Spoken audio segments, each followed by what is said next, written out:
Hello. How are you today? Today, gorgeous day by the way, although it's in the 90s, I like the warm weather. Today I'm doing a show.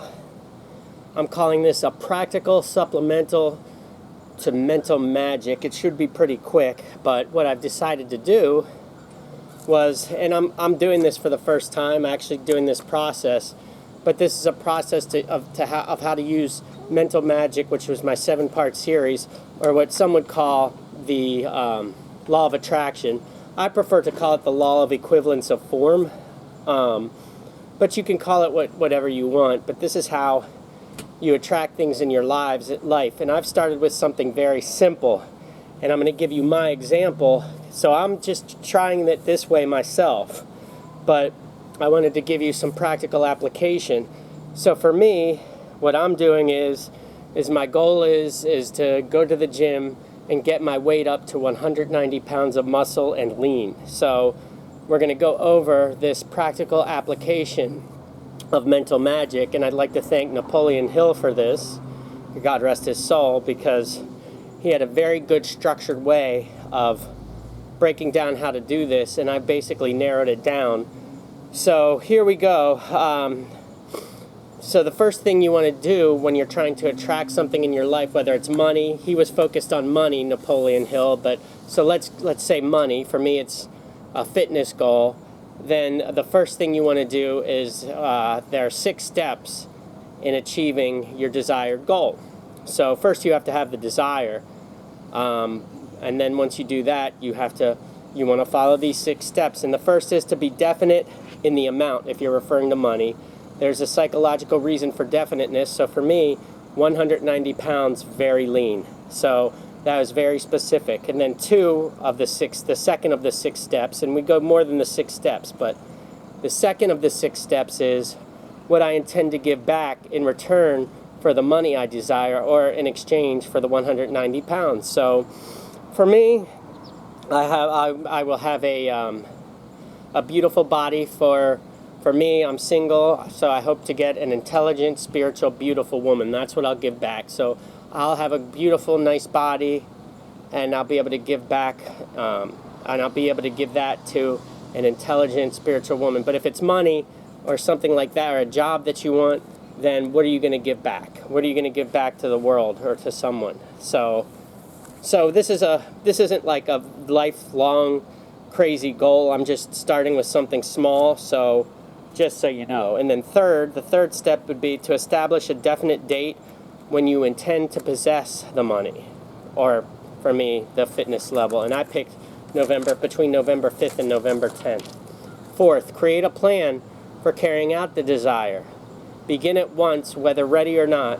Put plan into action. So my plan is to work out every day with 1 day off, include yoga, cardio, weights, tai chi, potentially other methods, stay with intermittent fasting with high quality proteins, continue vegan diet, doing my breathing and meditation. So that's my plan. The 5th step is to write out a clear, concise statement of the amount of money, or your intended. For me, it would be the weight I want. So I'll just read it in the money way. Write out a clear, concise statement of the amount of money you intend to acquire. Name the time limit for its acquisition. State what you intend to give in return for the money or the riches, and describe clearly the plan through which you intend to accumulate. And I've already done that in steps 2, 3, and 4.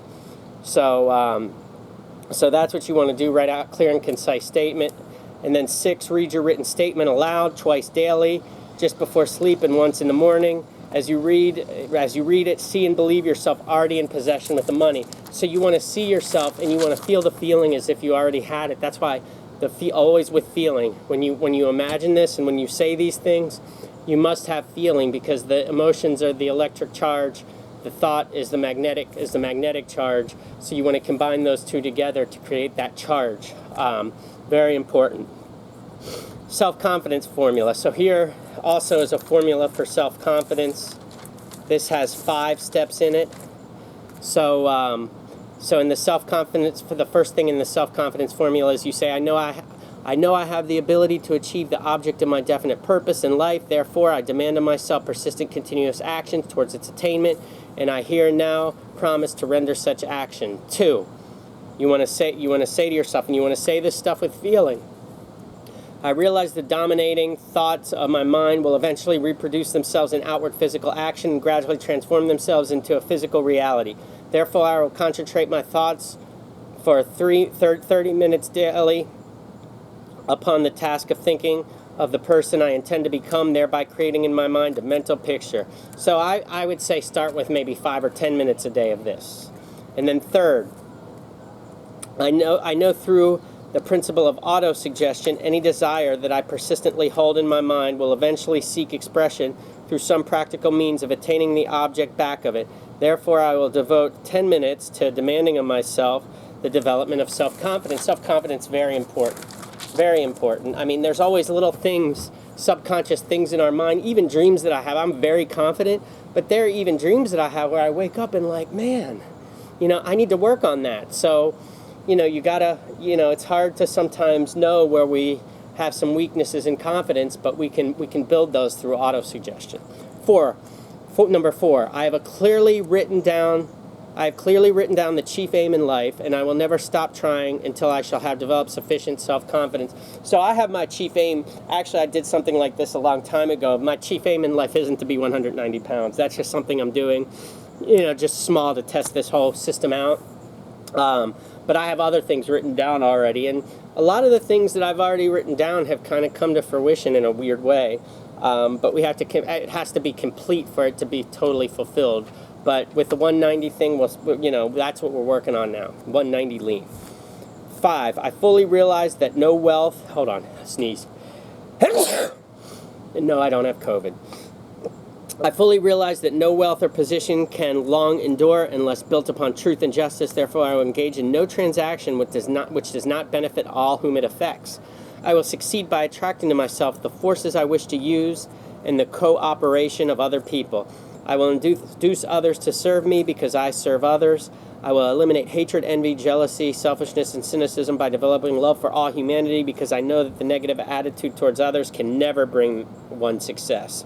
I will cause others to believe in me because I will believe in them, and in myself I will sign my name to this formula, commit it to memory, and repeat it aloud once a day with full faith that it will gradually influence my thoughts and actions so I will become self-reliant and successful. So another thing that you want to do, and I need to work on this, and if anybody wants to join me, let me know at the bottom. But forming a mastermind group. So you want to form a group of at least 3 people to come together to attain this goal because you create a better field, so to speak. So you form a mastermind group and make sure you offer advantages and benefits, i.e. compensation, and arrange to meet, try to do twice a week, and maintain perfect harmony among the members. And keep in mind, you are engaging in an undertaking of major importance to you. To be sure of success, you must have flawless plans. And 2, you must have the advantage of the experience, education, native ability, and imagination of other minds. This is in harmony with the methods followed by every person who has accumulated great wealth. So I'm going to add the attributes of leadership: unwavering courage, self-control. There are 11, by the way. 3, keen sense of justice. 4, definitiveness of decision.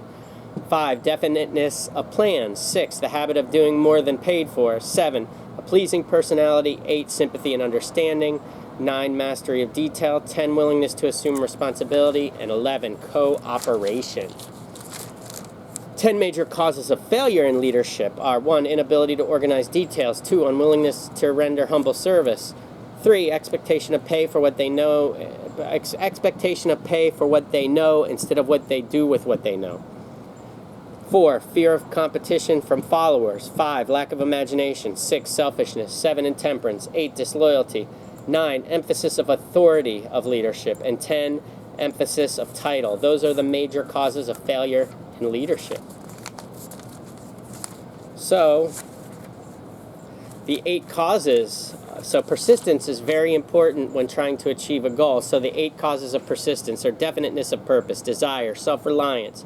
4, definiteness of plans. 5, accurate knowledge. 6, cooperation.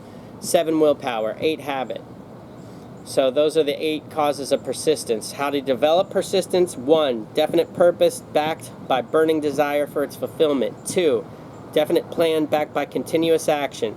3, a mind closed tight against all negative and discouraging influence. Not a closed mind, but closed tight to discouraging influences. 4, a friendly alliance with one or more persons who will encourage one to follow through with the plan and purpose.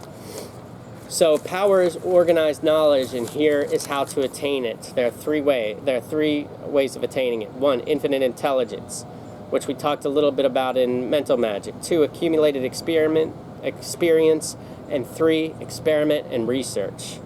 The emotion, okay, now we're going to get into sex. I'm moving through today. The emotion of sex. Sex has the possibility of 3 constructive potentialities. 1, perpetuation of humankind, obviously. 2, maintenance of health. And 3, which is very important, transformation or transmutation of mediocrity into genius. So you want to transmute your sexual energy into power and genius instead of just letting, here's a helicopter, instead of just letting go, releasing your sexual energy, transmute that into power and genius. Here are the 7 major positive emotions. The 7 major positive emotions are desire, faith, love, sex, enthusiasm, romance, and hope. And the 7 major negative emotions: fear, jealousy, hatred, revenge, greed, superstition, and anger. And the 6 basic fears. Moving through, this is just a supplemental. Hopefully it's a little more practical for you, so we know how to develop ourselves and some things that we can do. But the 6 basic fears are poverty, criticism, ill health, loss of love, old age, and death. The 7th and most dangerous evil is susceptibility to negative influence. That's the most dangerous of all. And believe me, there are people that are close to you when you want to achieve something because you have an imagination. If you have an imagination, you're going to think outside of the norms of society. And nobody successful ever has thought within the norms of a society. They've always thought outside of that. So of course, when you think outside of the norm, you're going to get criticized. I get criticized all the time. I just take it with a smile. I hear, say I hear you, but I don't let it doesn't affect my psyche. To defeat this evil, use the willpower and learn to think for yourself. As I just said, think outside the box and don't let anyone criticize you for it, and act for yourself. Don't let anybody else's influence determine how you act. Act for yourself. And you may have control over a few things, but the one thing you have control over is your thoughts, and your mind is your spiritual estate, which is a divine royalty. In closing, the master key is intangible, mind, but powerful. It is the privilege of creating in one's own mind a burning desire for a definitive form of riches. Riches can mean anything. There is no penalty for the use of this key, but there is a price for not using it. The price is failure. There is a reward of stupendous proportion if you put the key to use.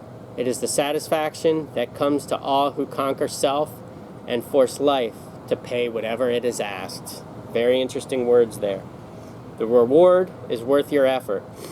Now, if we are related, said the immortal Emerson, then we shall meet. And in closing, I will borrow from Emerson and Hill and say, if we are related, we have, through this video, met. That's a wrap.